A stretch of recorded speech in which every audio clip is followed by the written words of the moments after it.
Anda masih menyaksikan Mining Zone CNBC Indonesia bersama saya Syafina Nasyar dan saat ini saya sudah bersama dengan Deputi Bidang Hilirisasi Investasi Strategis Kementerian Investasi dan Hilirisasi BKPM, Bapak Heldi Satria Putra, dan kami akan membahas tentang hilirisasi strategis, tonggak industri menuju ekonomi bernilai tambah dan juga berkelanjutan. Terima kasih Bapak Heldi atas waktunya untuk CNBC Indonesia, Pak. Sama-sama Mbak Saf. Karena topik kita hari ini adalah mengenai hilirisasi, langsung saja Ya. kita buka dengan hilirisasi, Pak. Hilirisasi ini adalah salah satu agenda strategis nasional, bahkan sejak awal dikeluarkan oleh pemerintahan sebelumnya sudah banyak menghasilkan nilai tambah juga untuk negara kita, Pak. Kami ingin tahu bagaimana Anda sendiri memetakan peran hilirisasi dalam mengubah struktur ekonomi Indonesia menuju industri bernilai tambah sejauh ini. Baik, terima kasih. Pertama mungkin saya memberikan contoh dulu hilirisasi untuk nikel. Ini yang paling banyak dikenal oleh masyarakat saat ini. Di mana untuk nikel ini kita ada dua produk yang ingin menjadi target kita. Yang pertama adalah nikel menjadi stainless steel. Yang kedua adalah nikel menjadi baterai untuk mobil listrik. Okay. Nah, yang paling banyak sekarang mungkin didengar orang adalah nikel menjadi baterai mobil listrik. Pertama, untuk dari nikel menjadi baterai mobil listrik ini, penambahan nilainya itu kurang lebih 67 kali. Okay. Nah, terkait dengan ekonomi, hilirisasi yang dilakukan di Indonesia untuk nikel ini ada beberapa tahapan atau produk. Yang pertama kita mengatakan tahap pertama itu adalah tier 1. Tier 1 mengubah dari biji nikel ya menjadi bahan baku nikel untuk baterai tadi. Jadi ini ada smelter, ada nama produknya itu MHP, kemudian ada lagi nanti ujungnya ke prekursor, ke katoda. Nah, setiap proses ini memberikan nilai tambah yang berbeda-beda. Nah, sampai akhirnya nanti di baterai. Baterai pun dimulai dari baterai sel, itu adalah isi baterainya, kemudian sampai ke baterainya. Nah, setiap produk tadi memberikan nilai tambah. Nah, produk-produk ini selain akan digunakan nanti di dalam negeri, ya, karena belum seluruh industrinya terbangun, produk ini diekspor sekarang. Nah, dari hasil ekspor ini, itu memberikan nilai tambah ekspor atau ekonomi kita yang sangat signifikan.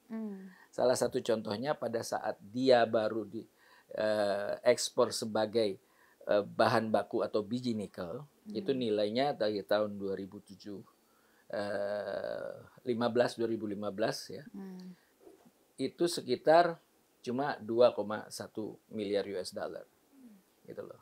Nah, sekarang itu 2017, sekarang 2025, 7 tahun, dalam 7 tahun itu sudah 10 kali lipat baru dari produk tier pertamanya. Itu yang diekspor. Nah, produk tier keduanya sekarang sedang berlangsung. Tier ketiga juga sedang baru membangun konstruksinya. Tetapi produk di ujungnya itu sudah juga mulai terbangun. Misalnya untuk baterai sel yang saya bilang isi baterainya, itu bahkan sudah jadi. Nah, jadi intinya satu, kita akan membangun ini dalam bentuk ekosistem, sehingga bisa dibayangkan berapa nilai tambah yang bisa dihasilkan. Nah, ini terhadap ekonomi sangat besar. Pasti besar. Gitu loh kontribusinya. Itu tadi baru dari sisi yang saya sampaikan untuk ekspornya. Belum lagi penciptaan lapangan pekerjaan. Jadi berapa banyak ya para pekerja yang mendapatkan income. Dari income itu kan mereka melakukan spending, mereka belanjakan. Nah, bagaimana terhadap ekonomi? Mereka belanja tentu menumbuhkan lagi kan usaha-usaha baru, ya, seperti misalnya industri-industri UMKM, sampai industri yang besar untuk memasok kebutuhan-kebutuhan dari industri.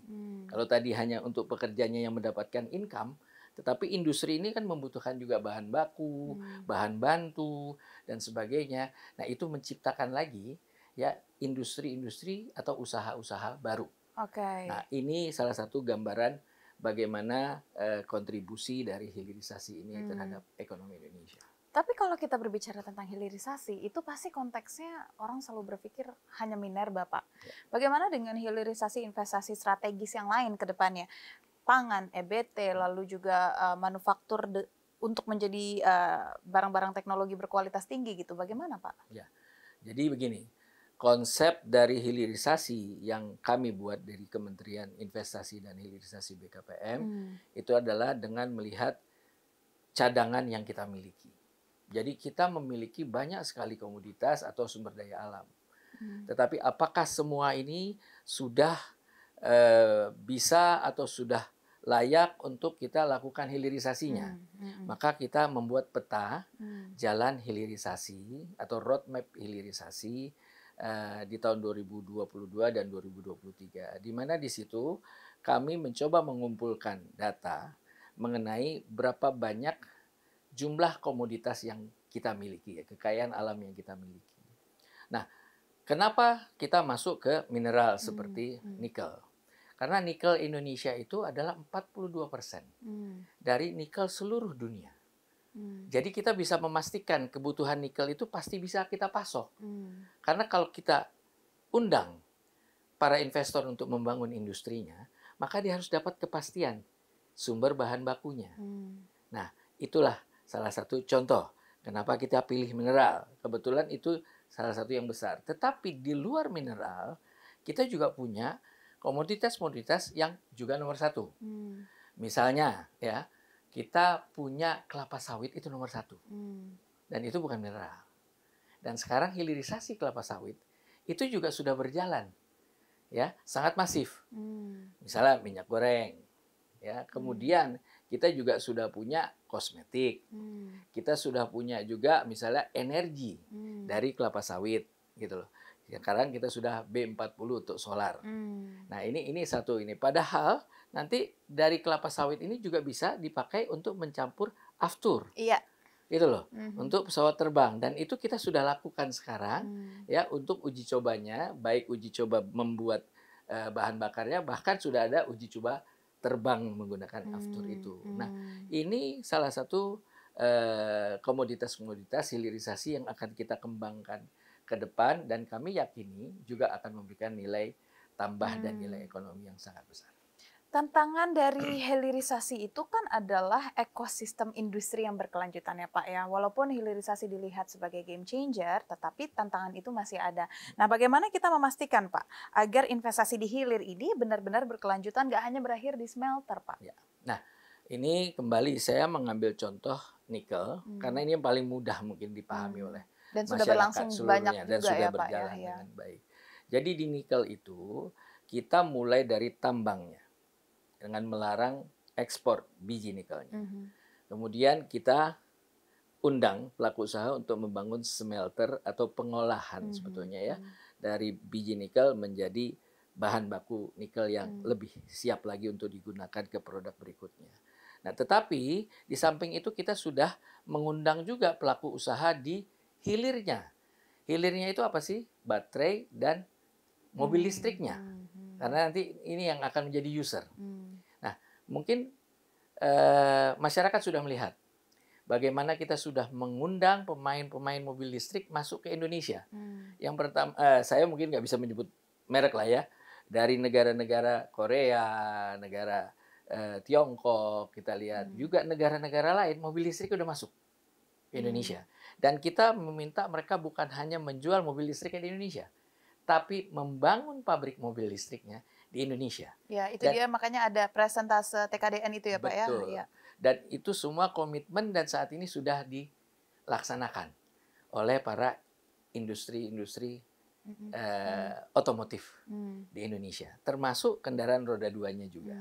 Ya. Nah, padahal waktu itu kita belum punya baterainya, kita belum punya industrinya, tetapi di ujung sudah kita undang dan mereka sudah masuk karena mereka tahu kita memiliki potensi yang besar untuk bahan baku baterainya. Dan baterai ini 60% dari harga kendaraan itu sendiri. Jadi mereka melihat ini yang paling penting gitu loh. Nah, ini yang kita coba bangun ekosistemnya kan.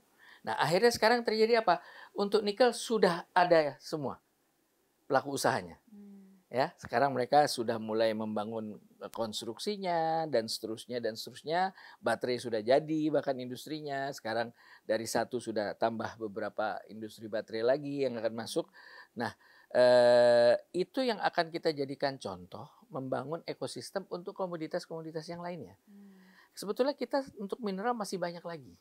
Kita punya bauksit untuk menjadi aluminium, ya. Kita punya timah, itu juga untuk industri elektronik yang dibutuhkan banyak ya.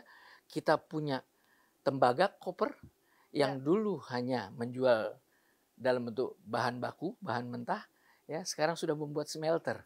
Dan itu sudah jadi smelternya. Ya, di Jawa Timur sudah lihat ya. Sudah ada 2 smelter. Nah, begitu juga untuk yang lainnya. Nah, jadi ini adalah contoh-contoh bagaimana strategi kita membangun hilirisasi di Indonesia. Ya, untuk di luar mineral juga sama. Tadi saya sampaikan kelapa sawit. Kelapa sawit juga sama. Kita bangun mulai dari minyak goreng, kemudian dia menjadi kimia, oleofood, kemudian dia menjadi kosmetik, menjadi terus sebagai end produknya. Jadi dari hulu sampai ke hilirnya semua kita isi. Dari yang Bapak lihat sejauh ini ya, sektor mana yang paling banyak peminat investornya, Pak? Dan insentif apa yang akhirnya diberikan kepada sektor tersebut untuk bisa berkelanjutan jadinya, Pak? Nah,